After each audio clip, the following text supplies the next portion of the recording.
जैसे हम अपनी क्लास 12th करते हैं उसके बाद हमें चूज करनी होती है हमारी बैचलर्स की डिग्री। अब काफ़ी स्टूडेंट्स पहले से ही ना डिसाइड करके रखते हैं कि हमें प्रोफेशनल कोर्स करना है, बीटेक, एमबीबीएस, सीए। उनको छोड़ के बाकी सारे स्टूडेंट्स हमेशा बहुत ही ज़्यादा कंफ्यूज रहते हैं कि आखिर अब क्या करें। सपोज दी मेरे पास ना पीसीएम है तो मैं बीएससी किस सब्जेक्ट में करूं? Physics, chemistry, maths, computer science, या फिर मैं बीएससी ही क्यों करूं? मैं बीसीए क्यों ना करूं? बीएमएस क्यों ना करूं? आखिर ये सब डिसाइड कैसे करूं कि मुझे क्या कोर्स करना है? So hi everyone, welcome back to the channel. This is Ayushi and today I am going to tell you guys how I chose to do BSc Mathematics Honors, यानी कि मैंने कैसे डिसाइड किया था, इनफैक्ट मैंने क्यों ये कोर्स किया, मैथ्स ऑनर्स मैंने क्यों किया, ये आपको पता चलेगा इस पर्टिकुलर वीडियो में। एंड आगे आने वाली वीडियोस बहुत इंटरेस्टिंग होने वाली हैं, काफ़ी सारे कॉलेज के decisions I am going to share, so please make sure that you hit that subscribe button and या let's begin. Okay guys, let's start with the subjects. अब मेरे पास प्लस 2 में यानी कि क्लास 11th-12th में थी पीसीएम, जिसको हम नॉन मेडिकल भी कहते हैं। सो मेरे सब्जेक्ट्स थे physics, chemistry, mathematics, computer science and English. अब साइंस सुन के आपके दिमाग में क्वेश्चन आया होगा कि वाई नॉट बीटेक, बीएससी क्यों, प्रोफेशनल कोर्स ही कर लेते। तो उसके कुछ रीजंस थे कि बीटेक क्यों नहीं की। सबसे पहली बात, I was never very fascinated कि मुझे बीटेक करनी है। काफ़ी ज़्यादा लोग ना बहुत पहले से फैसिनेटेड होते हैं, क्लास 11 से ही उनके अंदर होता है कि बीटेक ही करनी है हमें, तो वो नहीं था। Secondly, I was super interested in mathematics, बहुत ज़्यादा इंटरेस्ट था मैथ्स में, लेकिन वो इंटरेस्ट सिर्फ मैथ्स में था।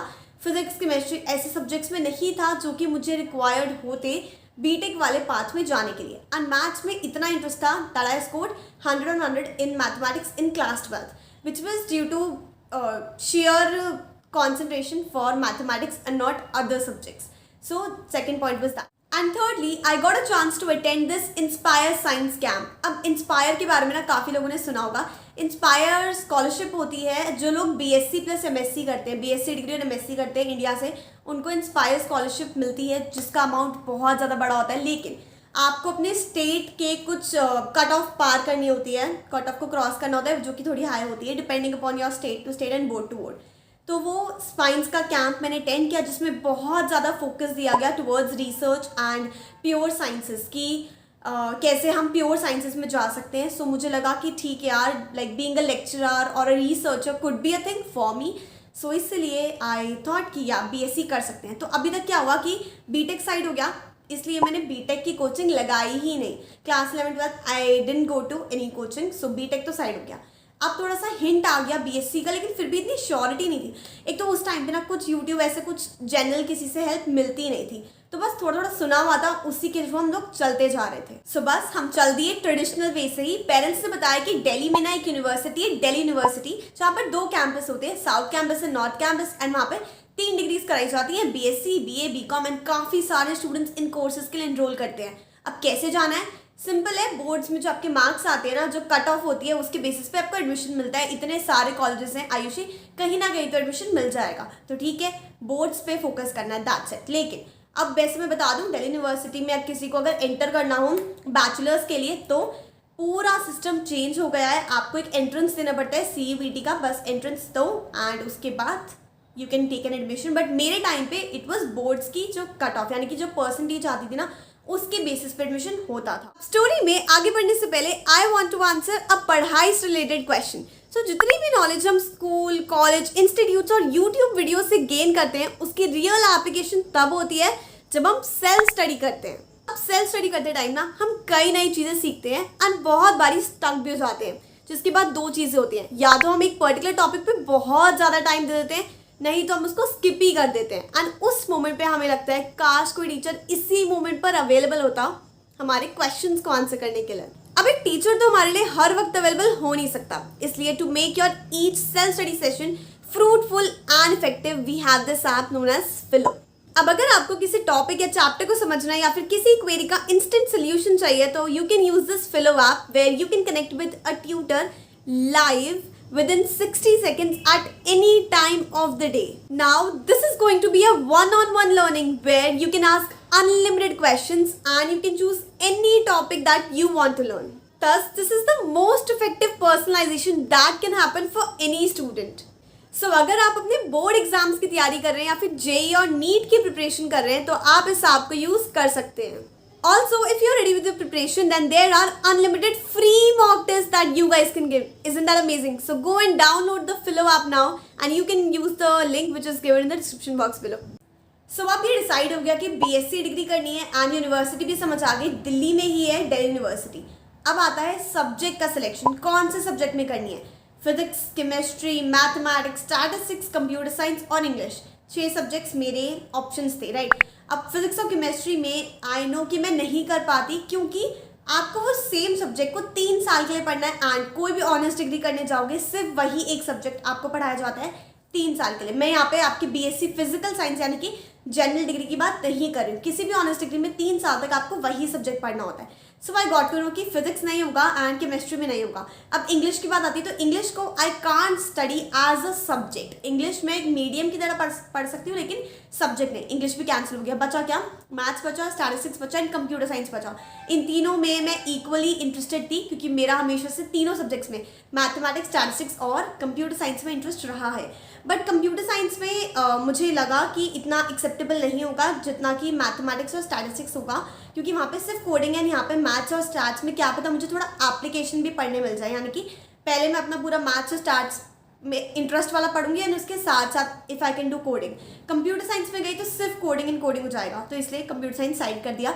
2 ऑप्शंस आए, मैथमेटिक्स और statistics. I was very very interested towards doing BSc statistics honours, क्योंकि मुझे पता चला कि उसका प्रोफेशनल फ्रंट पे बहुत ज़्यादा वैल्यू है as compare to maths honours. उसके बाद की स्टोरी हम किसी वीडियो में कवर करेंगे कि हुआ क्या था एक्चुअली। बट ये था कि एंड में जाके 2 शॉर्टलिस्ट हुए, BSc maths honours and BSc stats honours. So अब क्वेश्चन आता है कि आप इसमें कैसे डिसाइड किया कि मैथ्स ऑनर्स करूँ कि स्टैट्स ऑनर्स करूँ। तो जो मैंने आपको स्टोरी बाद में बताने के लिए कहा है ना, वो तो हम बताएंगे कि क्यों अल्टीमेट डिसीजन था। बट एक बहुत बड़ा रीज़न ये था कि जो हमारा स्टैटिस्टिक्स होता है वो मैथ्स से निकल के आता है। आपको याद होगा 11th-12th में हमने जो मैथमेटिक्स पढ़ी थी, उसमें एक चैप्टर था स्टैटिस्टिक्स का, जिसमें आपको measures of central tendency, mean, median, mode पढ़ाते थे। तो बस मैथ्स से ही स्टैट्स निकल के आए। लेकिन maths as a subject teaching के पर्सपेक्टिव से ज़्यादा एक्सेप्टेबल है, क्योंकि मैथमेटिक्स की टीचर्स आपके स्कूल में होती हैं, वैकेंसीज होती हैं, लेकिन स्टैटिस्टिक्स की नहीं होती है। सिमिलरली कॉलेजेस में भी आप बीटेक कॉलेजेस में मैथ्स टीचर बन के जा सकते हो। मैथ्स की हमेशा रिक्वायरमेंट रहती है, तो एक टीचिंग पर्सपेक्टिव से मैथ्स एक अपर हैंड लेता है। That's why we went for BSc mathematics honours. एक second guys, story doesn't end here. अब इतना ही आसान होता तो क्या ही बात होती, लेकिन स्टोरी में आगे बढ़ने से पहले आप मुझे बताओ कि आपका वो एक रीज़न क्या है या फिर क्या था जिसकी वजह से आपने अपना पर्टिकुलर कोर्स चूज़ किया।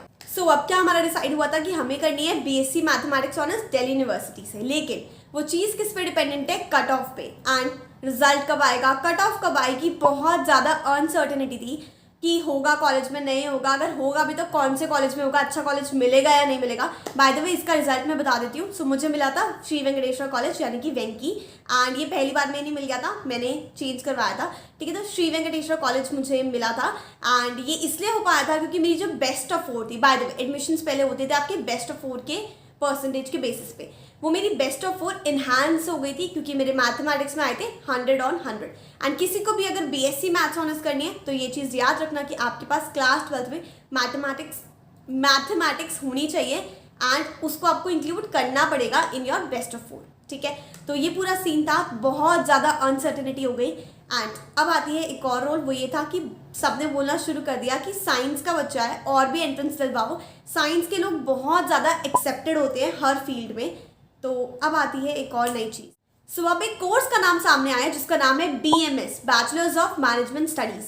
अब ये एक कोर्स है जो कि दिल्ली यूनिवर्सिटी में कराया जाता है एंड इसके लिए एंट्रेंस होता है। तो सबने बोला कि ये एक ऐसा कोर्स है जिसकी प्लेसमेंट्स एकदम अमेजिंग है एंड सिर्फ बैचलर्स से आपको इतनी अच्छी जॉब मिल जाएगी, करियर सेट है आपका, एक बार ये कोर्स कर लो तो। एंड सबसे बड़ी बात, आपका बच्चा मैथ्स में स्ट्रांग है एंड इसके एंट्रेंस को क्रैक करने के लिए ना मैथमेटिक्स बहुत स्ट्रांग होनी चाहिए, क्योंकि एंट्रेंस में मैथ्स अच्छे लेवल की आती है। सो आप ये क्यों नहीं दिलवाते। अब हम जाते हैं एक कोचिंग में। सो कोचिंग ना बहुत सारी, आपकी एक कॉमन कोचिंग होती है बहुत सारे कोर्सेज के लिए, जैसे कि BMS, BBA, BCA, देन आपका और कोर्सेज BJMC हो गया, होटल मैनेजमेंट हो गया, इन सारे कोर्सेज के लिए एक कॉमन कोचिंग होती है। सो मैं भी पता करने गई कि क्या होता है इस कोचिंग में वगैरह। तो अब मैं गई कोचिंग देखने एंड मैंने थोड़ी बहुत रिसर्च करके एक कोचिंग ज्वाइन कर ली जो कि मेरे घर के बहुत पास थी, ताकि मेरा टाइम सेव हो जाए। अब मैं सजेस्ट करूंगी कि हर स्टूडेंट को एक ना एक बारी ऐसी कोई कोचिंग ज्वाइन करनी ही चाहिए, क्योंकि इससे ना हमारा एप्टीट्यूड बहुत स्ट्रांग हो जाता है। ठीक है, अब आपको कोई भी गवर्नमेंट एग्जाम आपको क्रैक करना है, यही आएगा। प्लेसमेंट के लिए बैठना है, एप्टीट्यूड टेस्ट में यही आएगा। हायर एजुकेशन के लिए जाना है, एमबीए करना है, जीआरई का पेपर देना है, यही चीज़ें आती है, इंग्लिश मैथ्स और ये सब। ठीक है, स्पेसिफिकली इंग्लिश और मैथ्स स्ट्रांग होनी चाहिए, राइट। तो ये आता है, तो मैं सजेस्ट करूंगी कि सबको कोचिंग ज्वाइन करनी चाहिए। सो अब क्या, अब तो आपने कोचिंग भी ज्वाइन कर ली। अब मैंने कोचिंग तो ज्वाइन कर ली, लेकिन मैंने इस कोचिंग को बिल्कुल भी सीरियसली नहीं लिया। सो मैं जाती थी फटाफट से, जो भी वो क्वेश्चंस देते थे सॉल्व करने के लिए, उनको अपने मेथड से, जो भी हमारा कन्वेंशनल वे होता है, क्योंकि मैथ्स तो स्ट्रांग थी, उससे सॉल्व किया एंड दे के शीट वापस घर आ जाती थी। तो मैंने एक चीज़ पे बिल्कुल फोकस नहीं किया, जो कि होती है हमारी शॉर्ट ट्रिक्स। शॉर्ट ट्रिक्स बहुत ज़्यादा इंपॉर्टेंट होती है, एंड कोचिंग जाने का एक ही आपका मोटिव होगा, वो यही है कि शॉर्ट ट्रिक्स सीखने को मिल जाए, बाकी तो हम कर ही लेंगे। एंट्रेंस एग्जाम का यही तोड़ होता है। अब इसके बाद मैंने 2 एंट्रेंस एग्जाम्स दिए, काफ़ी, मैंने आई थिंक 3 फॉर्म्स भरे थे, लेकिन मैं सिर्फ 2 ही एंट्रेंस एग्जाम्स दे के आई, दोनों ही आईपी यूनिवर्सिटी के। ठीक है, पहला था हमारा बीजेएमसी आईपी यूनिवर्सिटी का, मैं वो देकर आई, एंड सेकंड था मेरा बीसीए आईपी यूनिवर्सिटी का। दोनों एग्जाम्स विदाउट एनी प्रिपरेशन एकदम निल होके मैं देकर आई, एंड बीसीए में I got all India rank of 52 मेरी रैंक आई बीसीए में।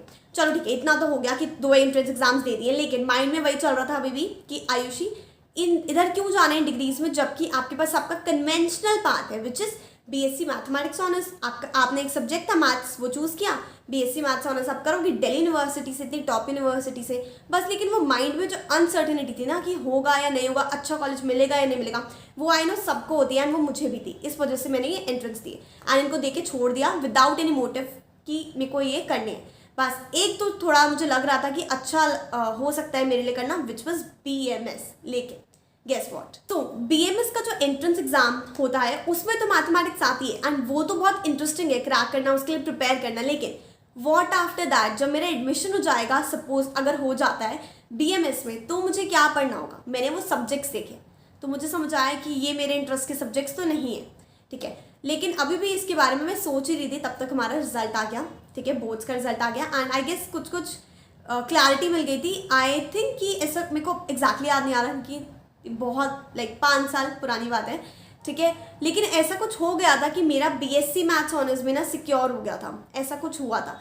तो इसलिए फिर बीएमएस का छोड़ दिया ख्याल, कोई एंट्रेंस का फॉर्म भी नहीं भरा, ना ही दिया, एंड हम बीएससी मैथ्स के हो गए। सो इस तरीके से मैंने अपना प्लान ए ही एग्जीक्यूट किया, यानी कि मैंने बीएससी मैथ्स ऑनर्स किया वही दिल्ली यूनिवर्सिटी से, एकदम कन्वेंशनल वे। ठीक है, लेकिन इसमें कुछ छोटी छोटी चीज़ें हो सकता है आपको अभी भी जानी रह गई हो, तो उसके लिए प्लीज़ सब्सक्राइब कर लो। मैं बहुत सारी वीडियोस बनाने वाली हूँ, सारे एक्सपीरियंसेस शेयर करने वाली हूँ। ठीक है, लेकिन अभी क्वेश्चन आता है, डू यू रिग्रेट, यानी कि क्या आपको रिग्रेट है ये डिग्री करने का, तो वो एक अलग सी वीडियो का टॉपिक है, उसमें हम डिस्कस करेंगे इस पर्टिकुलर चीज़ को। तब तक आप देखते रहो बाकी सारी videos. So I hope that you really like this video. If you did like the video, please hit the like button.